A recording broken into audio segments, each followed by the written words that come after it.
தாவேகா கட்சி தலைவர் விஜய் அவர்கள் தனது கட்சி மாவட்ட செயலாளர்களோடு ஒரு அவசர ஆலோசனையை நடத்தியிருக்கிறார். இந்த அவசர ஆலோசனையில் ஆந்திராவை சேர்ந்த ஒரு தொழிலதிபரும் கலந்து கொண்டிருக்கிறார்.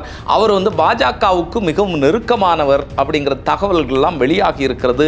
தனித்தே நாங்கள் களம் காணப் போகிறோம் அப்படி சொல்லி கொண்டிருந்த தாவேகா கட்சி இப்போது பாஜக கூட்டணியோடு இணைய போகிறதா அப்படிங்கிற பல்வேறு கேள்விகள் எழும்பியிருக்கு. இன்னொரு முக்கியமான விஷயம், 15ஆம் தேதி டெல்லியில் சிபிஐ விசாரணைக்கு ஆஜராக வேண்டிய விஜய் அவர்கள் நாளையே கிளம்பி டெல்லிக்கு போகிறார். அங்க பாஜக தலைவர்களோடு ஆலோசனை நடத்த போகிறாரா, கூட்டணி பேச்சுவார்த்தைகள் அங்கே முறைப்படி நடக்க இருக்கிறதா அப்படிங்கிற பல்வேறு கேள்விகள் எழும்பி இருக்கிறது. பாஜக விரித்த வலையில் சிக்கி இருக்கிறதா தாவேகா? இன்னொன்று தமிழகத்தில் அரசியல் களம் மாறப்போகிறதா? பாஜக மற்ற மாநிலங்கள் போல தமிழகத்திலையும் தன்னை ஸ்தானப்படுத்துவதற்கு உறுதியாக பாஜகவை நிலைநிறுத்துவதற்கான ஒரு தந்திரமாக இந்த வேலையை இப்போது செய்ய ஆரம்பித்திருக்கிறதா பார்ப்போம் காணொலி. தாவேகா கட்சி யாருடனும் கூட்டணி வைக்காது, ஆனால் எங்க கட்சியில மற்ற கட்சிகள் சேரும், காங்கிரஸ் சேரும் இப்படின்னு எல்லாம் பேசிட்டு இருந்தாங்க. ஒரு நாளைக்கு முன்னால நடைபெற்ற தாவேகாவினுடைய போராட்டத்தில் கூட நாங்கள் பாஜகவையும் திமுகவையும் கடுமையாக எதிர்க்கிறோம், எங்களுடைய அரசியல் எதிரி, கொள்கை எதிரி இப்படின்னு எல்லாம் பேசிட்டு இருந்தாங்க. அப்போ இன்னைக்கு ஏன் இப்படி அடிபணிந்திருக்கிறார்கள் அப்படிங்கிற கேள்விகள்லாம் நமக்கு எழுந்திருக்கிறது. ஏன் அடிபணிந்திருக்கிறார்கள் அப்படின்னு சொல்றோம்னு சொன்னா, நம்ம பேசிக்கொண்டிருக்கக்கூடிய இந்த நேரத்திற்கு சற்று முன்னால வரைக்கும் ஒரு அவசர ஆலோசனையை தாவேகா போட்டிருக்கிறாங்க. புஷி ஆனந்த் அவர்களுடைய தலைமையில் தான் இந்த ஆலோசனை நடந்திருக்கிறது. அவசரமாக காணொலி மூலமாக தாவேகா கட்சியினுடைய மாவட்ட செயலாளர்கள் அழைக்கப்பட்டிருக்கிறார்கள்.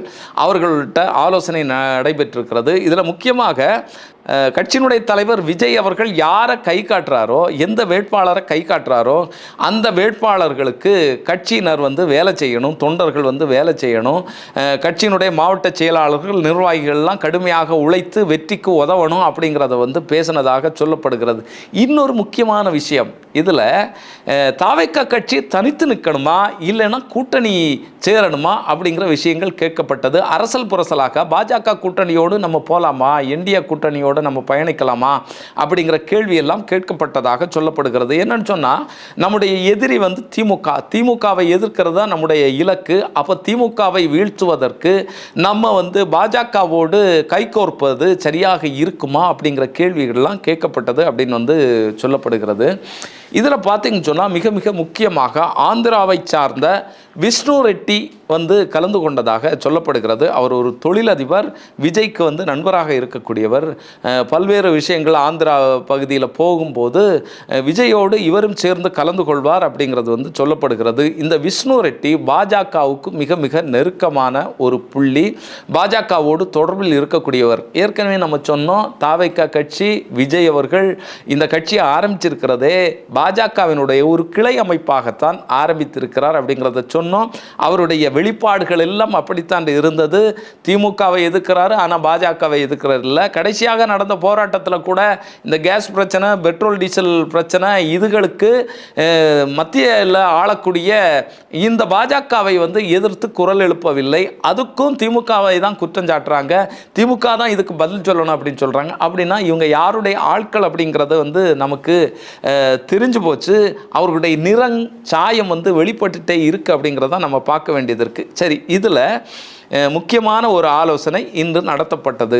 இந்த ஆலோசனையில் என்ன சொல்லுவாங்க, மக்கள் அவர்களுடைய விஷயங்களை சொல்லுவாங்க. நிச்சயமாக பாஜகவுக்கு, திமுகவுக்கு, அதிமுகவுக்கு மாற்றாக தான் நாங்கள் களத்துக்கு வந்திருக்கோம், எலெக்ஷனுக்கு வந்திருக்கோம், ஒரு மாற்று அரசை அமைப்பதற்கு தான் நாங்கள் வந்திருக்கோம், விஜய் அவர்களுடைய நோக்கமே அதுதான் அப்படின்னு சொல்லி பீத்திட்டு இருந்தாங்கல்ல. இப்போ இந்த பீத்தல்களுக்கெல்லாம் ஒரு முற்றுப்புள்ளியை வைக்க போகிறாங்க அப்படிங்கிறது தான் நிதர்சனமான உண்மை. ஏற்கனவே இந்த பாஜக அழுத்தம் கொடுக்கும்போது பேச்சுவார்த்தை அதிமுகவோடும் நடத்தப்பட்டதாக சொல்லப்படுகிறது. அதிமுகவிட்ட பேசும்போது அதிமுகவினுடைய முக்கியமான தலைவர்கள்ட்ட பேசியிருக்கிறாங்க. விஜய் அவர்கள் பேசியிருக்கிறாரு. இதில் 70 தொகுதிகள் எங்களுக்கு தரணும் அப்படிங்கிறது கேட்கப்பட்டதாக சொல்லப்படுகிறது. 70 தொகுதிகள் மட்டுமல்ல, பாஜகவை கொடுத்த ஒரு ஆஃபர், துணை முதல்வர் பதவி, அது மாதிரி 70 தொகுதிகள் எங்களுக்கு தரணும் அப்படின்னு கேட்டிருக்கிறாங்க. இன்னும் ஒருபடி மேலே போய் இன்னொரு ஆஃபர் வச்சுருக்காங்க. என்ன ஆஃபர்னு சொன்னால் 2.5 வருஷம் விஜய் முதல்வர், 2.5 வருஷம் எடப்பாடி பழனிசாமி அவர்கள் முதல்வர். இதுக்கெல்லாம் ஒத்துக்கொள்ளாமல் என்னுடைய பிழப்புக்கே வந்து வேட்டு வைக்க போகிறேன் அப்படின்னு சொல்லிட்டு வந்து எடப்பாடி பழனிசாமி அவர்கள் இதில் அக்கறை காட்டாமல் கலட்டி விட்டதாக சொல்லப்படுகிறது. அதுதான் 2 நாளைக்கு முன்னால் திரு எடப்பாடி பழனிசாமி அவர்கள்ட்ட பத்திரிகையாளர்கள் கேட்கும்போது இதெல்லாம் உங்களுடைய கற்பனை, அப்படி ஒரு பேச்சே நடக்கலை அப்படிங்கிறது வந்து சொல்லப்பட்டது. இப்போது 45 தொகுதிகள் தருவதாக சொல்லப்பட்டிருக்கிறதாக தகவல்கள் கசிந்திருக்கிறது. இன்னொன்று பார்த்தீங்கன்னு சொன்னால் விஜயை பொறுத்தளவில் ஒரு பெரும் நெருக்கடிக்குள்ளால் சிக்கி இருக்கிறார். ஒன்று வந்து குடும்ப பிரச்சனை, ஒன்று இன்னொரு பக்கம் அதை அவர் பிரச்சனையாகவே பார்க்கல. அவர் வந்து மகளிர் தினத்தில் வந்தே இதெல்லாம் சுஜுப்பி, இதெல்லாம் ஒரு ஒர்த்தான மேட்ரே கிடையாது, இதெல்லாம் விட்டுட்டு நீங்கள் வேலைகளை செய்யுங்க, அதை நான் பார்த்துக்கிறேன் அப்படிங்கிறத மகளிர் தினத்திலே வந்து வெளிப்படையாக பேசுகிறாரு. இன்னொன்று அந்த நடிகை கூட ஜோடியாக உடையணிந்து திருமணத்துக்கெல்லாம் கலந்து கொள்கிறாரு. அப்படின்னா அவருடைய மனநிலை என்னது, அவர் எந்த மாதிரியான எண்ணத்தோடு இருக்கிறார் அப்படிங்கிறது நமக்கு தெளிவாயிடுச்சு. அவர் தன்னை வந்து ஒரு மாடர்ன் எம்ஜிஆராக மக்களிடத்தில் கொண்டு போக நினைக்கிறாரா அப்படிங்கிறது நமக்கு தெரியல.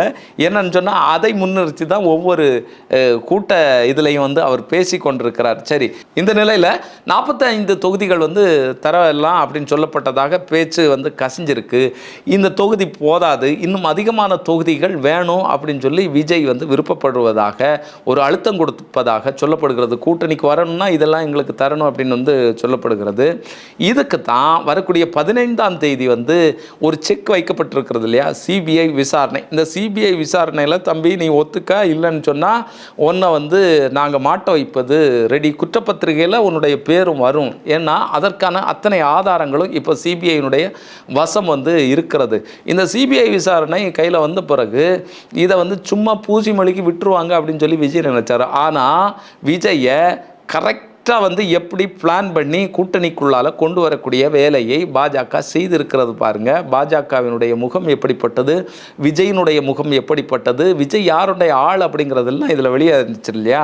இப்போ வந்து டெல்லிக்கு போகும்போது 14ஆம் தேதியே டெல்லிக்கு கிளம்புறாரு. 15ஆம் தேதி சிபிஐ விசாரணை. அவ்வளோ நீங்கள் மெனக்கட்டு முந்தின நாளே போய் சிபிஐ விசாரணைக்கெல்லாம் நீங்கள் தயாராகுவீங்களா அப்படின்னு கேட்டால் அது இல்லை.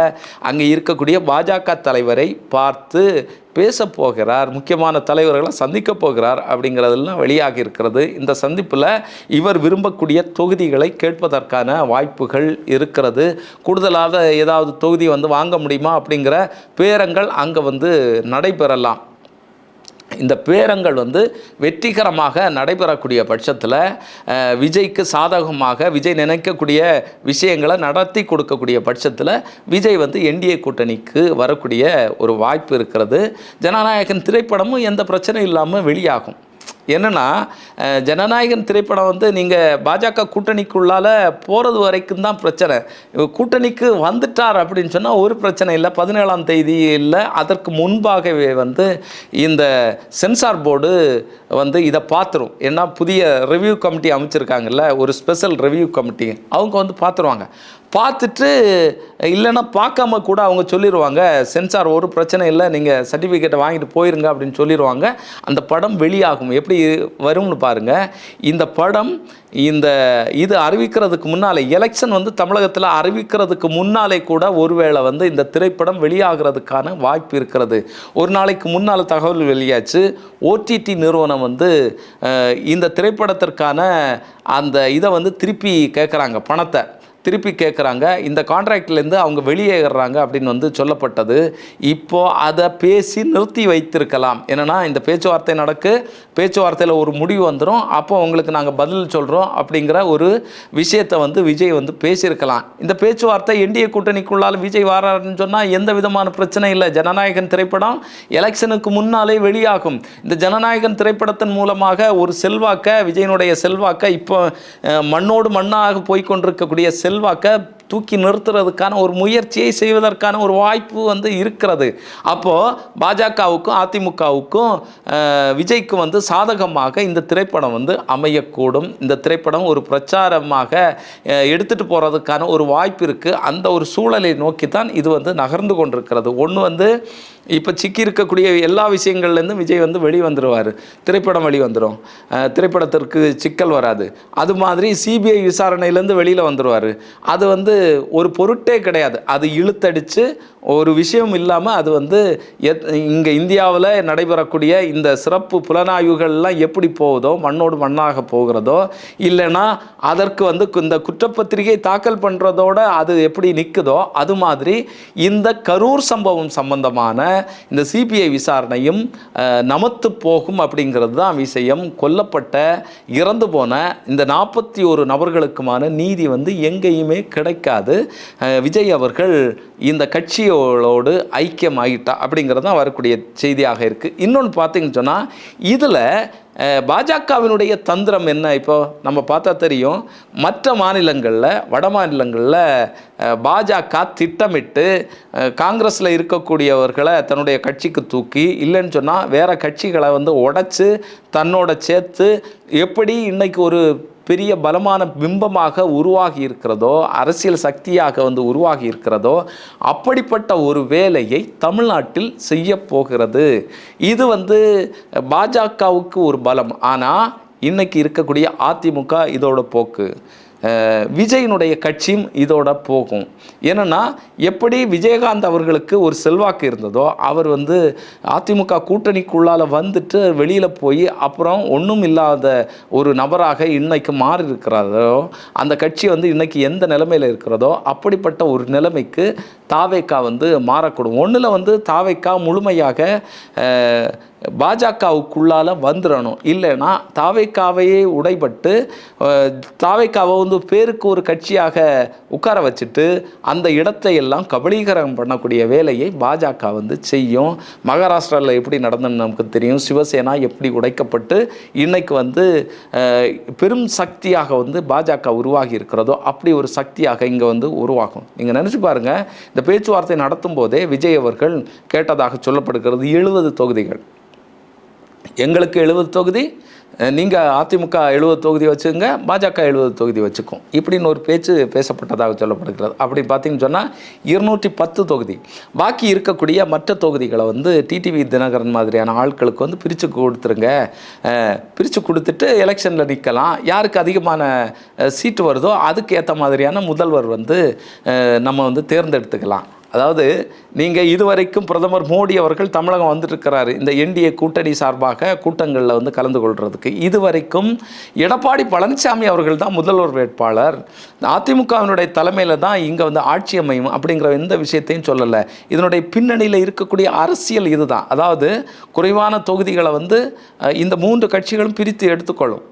பிரித்து எடுத்துட்டு இதில் யாருக்கு அதிகமான சீட்டுகள் கிடைக்குதோ அதை பொறுத்து ஒரு பேரத்தை பேசி பாஜகவினுடைய தரப்பிலான ஒரு முதல்வர் வந்து இங்கே வருவார். அதற்கான ஒரு முன்னேற்பாடை தான் இவங்க வந்து பண்ணிகிட்ருக்கிறாங்க. இன்னொன்று பார்த்திங்கன்னா தெரியும், ஒரு நாளைக்கு முன்னால் செய்திகள் வெளியாச்சு.